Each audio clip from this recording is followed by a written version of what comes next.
Holy Gospel according to Matthew. Glory to you, O Lord. Jesus left that place and went away to the district of Tyre and Sidon. Just then, a Canaanite woman from that region came out and started shouting, "Have mercy on me, Lord, Son of David! My daughter is tormented by a demon." But he did not answer her at all. And his disciples came and urged him, saying, "Send her away, for she keeps shouting after us." He answered, "I was sent only to the lost sheep of the house of Israel." But she came and knelt before him, saying, "Lord, help me." He answered, "It is not fair to take the children's food and throw it to the dogs." She said, "Yes, Lord, yet even the dogs eat the crumbs that fall from the master's table."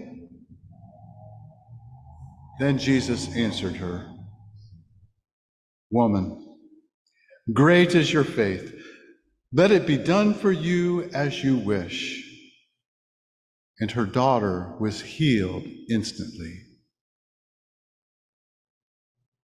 The Gospel of the Lord. Praise to you, O Christ.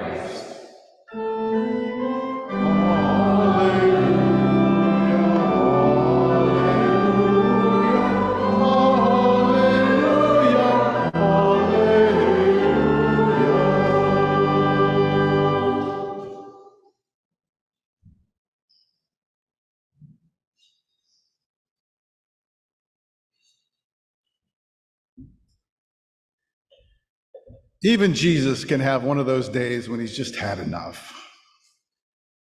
He's been trying to get a day off, but the crowds keep showing up. I think he's trying to get some downtime when he heads to Tyre and Sidon. But this Canaanite mother suddenly appears and starts shouting for him to heal her daughter, and he just flat out ignores her. This is a mother who won't take no for an answer. She's the kind of mother that stays up at night combing the internet for information about who are the best doctors, what potential cures there might be for her daughter's ailments. This unnamed Canaanite woman can be seen as more than just a concerned mother seeking the healing of her daughter. For in this gospel story, she takes on the role of a prophet. And in this brief interchange with Jesus, she is a prophet. In his book, The Prophetic Imagination, Walter Brueggemann lays out two elements of prophetic vision.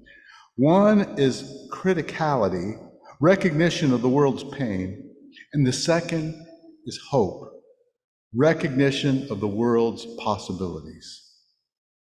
I think this woman meets both criteria.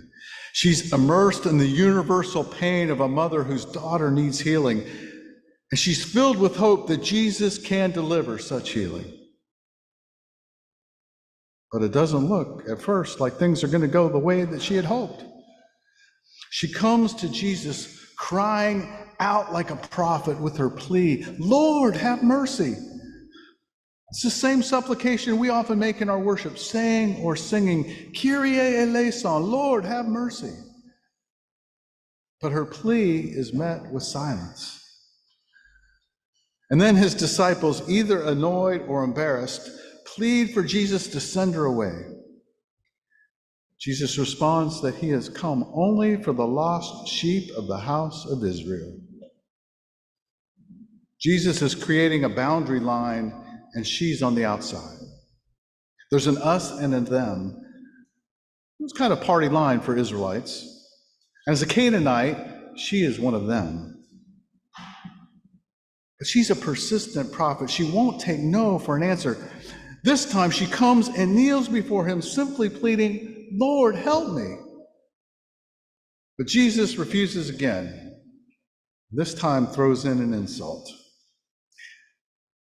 You know, it's time someone teach this rude rabbi a lesson, and this prophetic Canaanite mother is up to the task. Jesus, right before this in Matthew's gospel, Jesus had just finished explaining to his disciples how it's not what goes into one's mouth that defiles someone, but what comes out of one's mouth. What comes out of one's mouth, he says, proceeds from one's heart, which is where evil intentions originate.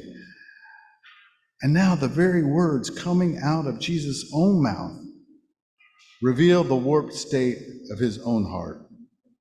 It's not fair to take the children's food and throw it to the dogs. Now, there have been many attempts by well-meaning scholars to help Jesus save face here.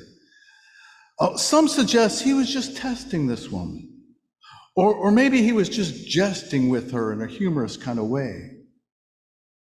I don't think we can let Jesus off the hook so easily.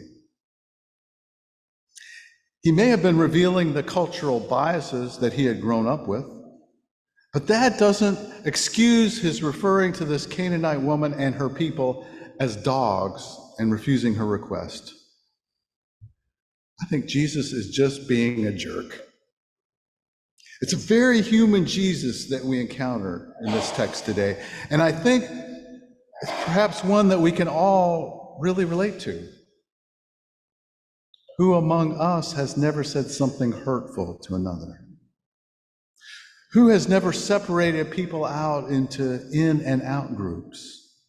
Who among us has never made biased judgments or decisions? This prophet at his feet has a comeback for this off-duty healer that reveals her persistence and gets right to the heart of the matter. As Martin Luther once observed, so she catches the Lord in his own words, and with that wins not only the right of a dog, but also that of the children. Now then, where will he go, our dear Jesus? He let himself be made captive and must comply. Be sure of this, that's what he most desires. By such tenacity and unflinching faith, the Lord is taken captive and pressed to answer.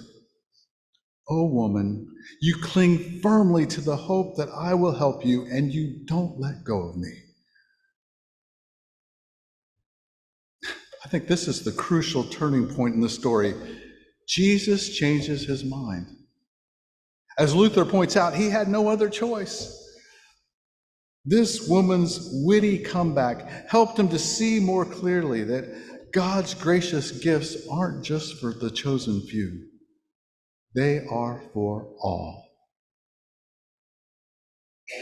So he changed his mind, and her daughter was healed. It is Jesus' changed mind that brings forth the miracle. And this woman helped Jesus to expand his vision for his own mission. And the good news for us this day is that just like Jesus, we too can change. We too can face our biases and catch how we put people into categories like us and them. We too can turn from the evil intentions in our hearts before something defiling comes from our mouths. But even if or when it does, we can change and then seek a way to repair and heal that relationship. Each interaction that we participate in is an opportunity for us to change and be healed, and at the same time, be a conduit of healing for others. This very human, stressed out Jesus shows us today the importance of being open to change.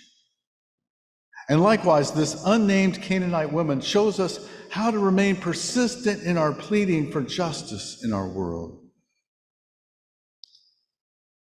Did you notice how Matthew first identifies the woman in this story as a Canaanite woman of that hereditary line of indigenous people that the Israelites had conquered upon taking possession of the Promised Land? They were still quite much adversaries. But when Jesus addresses her at the end of the story, she's now just a woman. I believe that this brief interchange between Jesus and this woman was meant to reveal to the early church, and now again to us, how God doesn't prefer any one type of people over any other. It's a story that can help us to face our own biases, just as Jesus did those many years ago. When we critically acknowledge our biases, change happens. I've noticed there's a trend among sports teams to change their nicknames because of the condescending nature towards indigenous people of North America in their former labels. As people become more open and aware, change happens. Just like a few years ago, my alma mater, Capital University, changed their nickname from Crusaders to Comets because of an increased sensitivity to the violent religious warfare of the Middle Ages, one of the most dreadful moments in our Christian history. We can change. We can turn from a long history of white supremacy in our nation's culture.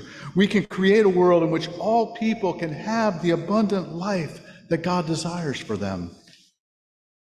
We can be persistent in line with this prophetic woman in seeking justice and healing for all of our neighbors. The time is ripe for us to put on the prophetic mantle of criticality and hope. The creator of our universe desires that the blessings of creation be fairly shared. We are called to protest power structures that favor any one group of people over another. Like this Canaanite woman, we can't be put off by excuses and insults, but must persevere in seeking what is right and fair. Our world can change, and our God never tires of offering us mercy and healing. And it's not just for us or any one group of people. It's for all. That's the lesson Jesus learned that day when his mission was broadened and spread wide open, and that child was healed. May our hearts be so opened and changed this day that we no longer fall victim to us and them ways of thinking. May the Spirit so move in our hearts like it did in this prophetic woman, granting us the hope needed to persist in faith. May we experience Christ's healing power within us and through us. And may our plea each and every day be an echo of this prophetic woman's. Lord, have mercy. Amen.